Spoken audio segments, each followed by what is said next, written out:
Halo semua, kembali lagi di channel gue di Bartolomeo Dias Safei Samudro. Pada kali ini gue ada segmen baru yaitu BRT Works Car Review. Kalau biasanya gue nge-review mainan-mainan doang, diecast, Hot Wheels, hari ini gue mau nge-review mainan beneran, mau nge-review mobil beneran. Mobilnya ada di belakang gue, ayo kita lihat.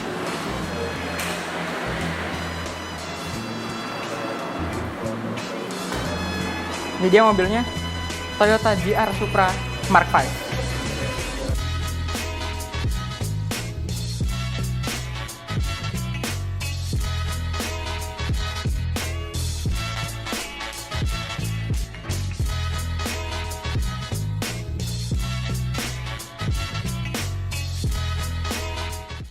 Ya, jadi di belakang gue ini udah ada Toyota GR Supra A91 atau yang biasa kita kenal dengan Mark V atau generasi ke-5.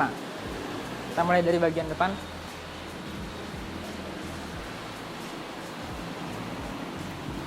Nah, ini model bagian depan dari GR Supra A91. Bagian sini ada fans yang ngaruh ke mesin, untuk pendinginan mesin. Di bagian sini juga ada. Dia modelnya kayak ada cekungan gini, dan menurut gue DNA-nya udah nggak ada DNA dari Supra yang generasi sebelumnya, yaitu A80. Nah, di bagian sini entah kenapa Toyota ngasih lubang palsu yang bohongan. Jadi di sini ada fan tapi nggak ada bolongannya. Mungkin ini bisa diakalin untuk yang mau dipakai track day dan diganti dengan part aftermarket yang udah bolong. Nah, bagian lampunya juga udah beda banget sama yang generasi sebelumnya yang A80. Di sini lampunya udah model kayak gini, di ujungnya tajam. Di sini juga udah LED semua lampuannya. Nah, selain di bumper depan, di bagian kap mesin juga ada fan yang disediakan Toyota dan lagi-lagi tidak bolong, alias tertutup bolongannya di sini. Nah, masih berlanjut. Di bagian pintu, di sini juga ada semacam fan lagi yang dibuat oleh Toyota dan lagi-lagi tidak bolong. Dan fan ini juga, kalaupun dibolongin nggak bisa karena ini mengarah ke pintu. Nah, bagian belakang ada lagi fan yang bohongan alias nggak bolong, ketutup. Nih di bagian sini, di bagian bawah lampu, ada lagi fan yang bohongan dibuat oleh Toyota. Nah, selain itu Toyota juga udah ngasih tambahan di sini lips warna hitam yang bikin mobil ini makin sporty. Jadi orang yang beli ini dengan secara standar nggak perlu modif banyak-banyak lagi karena emang looks-nya udah bagus di sini. Namun sayangnya memang belum karbon. Sampai sini. Nah, berlanjut ke bagian sisi pintu.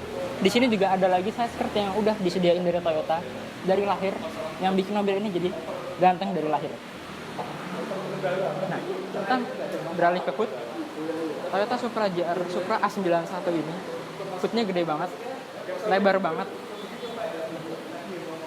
Yang bahkan fendernya ini masuk ke bagian kap mesin. Ini ya. Nah, hal ini dibuat juga bukan tanpa alasan.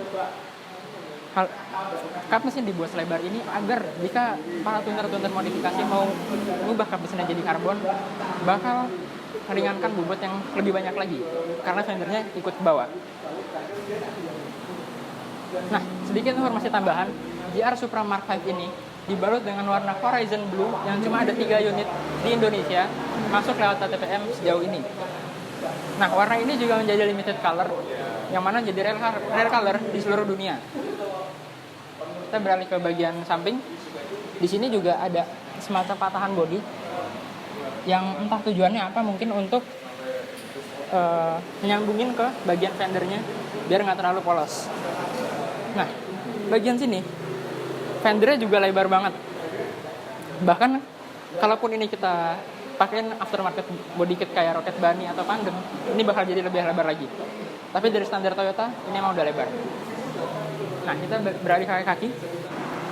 Nah, pada sektor kaki, mobil ini menggunakan velg dengan ring 19 dibalut dengan ban berukuran 275/35 untuk bagian belakang dan bagian depan 255/35 untuk bagian ban depan. Nah, di Toyota Supra pada umumnya, velg model kayak gini itu two tone, warna hitam dan warna silver. Tapi di option yang ini menggunakan velg singleton warna hitam yang bikin mobilnya jadi kelihatan lebih simpel tapi sporty.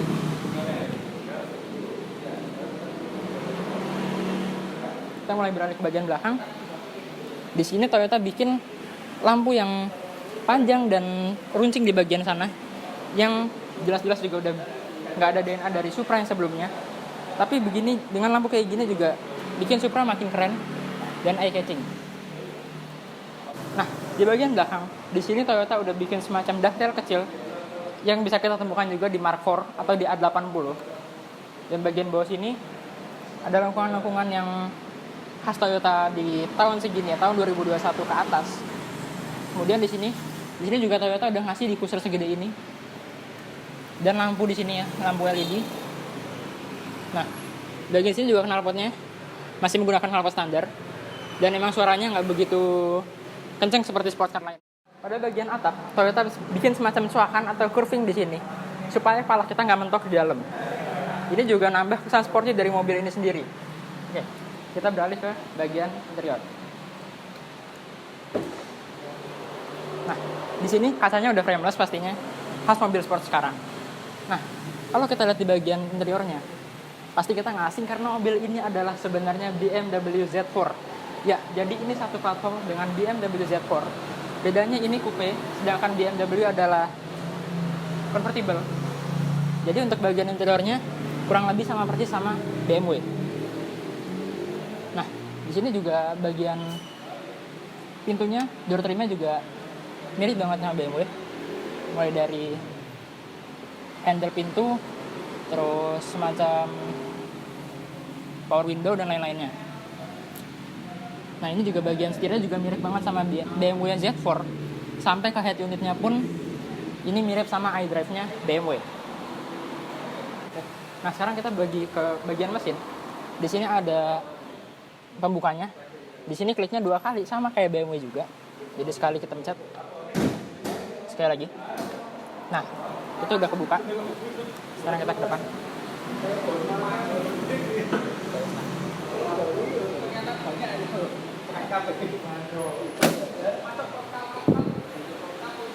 Nah, ini mesinnya sama kayak BMW Z4, yaitu B58 bertenaga 3000 cc, inline 6, yang menghasilkan tenaga 380 horsepower, dialirkan ke rear wheel drive penggerak belakang dengan sistem transmisi otomatis 8 percepatan.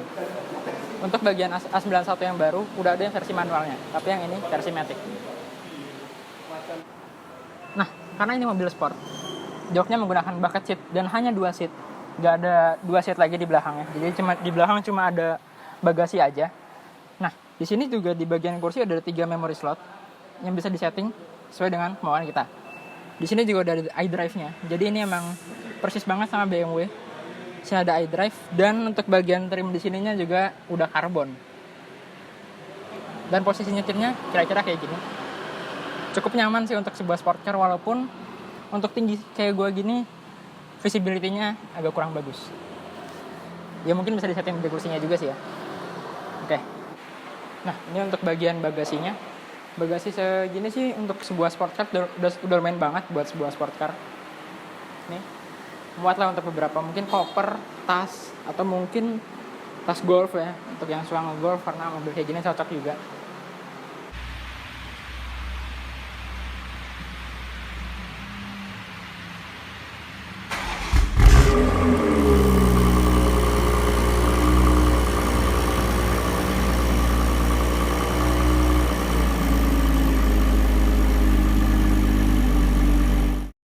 Oke, sekian dulu review gue tentang GR Supra A91. Ya memang ini sebuah BMW Z4, tapi nggak bikin mobil ini jadi jelek atau gimana. Ini tetap Supra, karena mesinnya juga bertenaga, bentuknya bagus, modelnya keren, dan pastinya bisa ditune dengan tuner-tuner JDM yang udah pernah pengalaman untuk bikin sports car. Nah, ya mungkin sekian dulu aja review dari gue. Kalau ada yang kurang, mohon maaf, karena ini pertama kali banget gue nge-review mobil kayak gini. Oke, see you di video selanjutnya. Komen di bawah kira-kira mobil apa lagi yang harus kita review.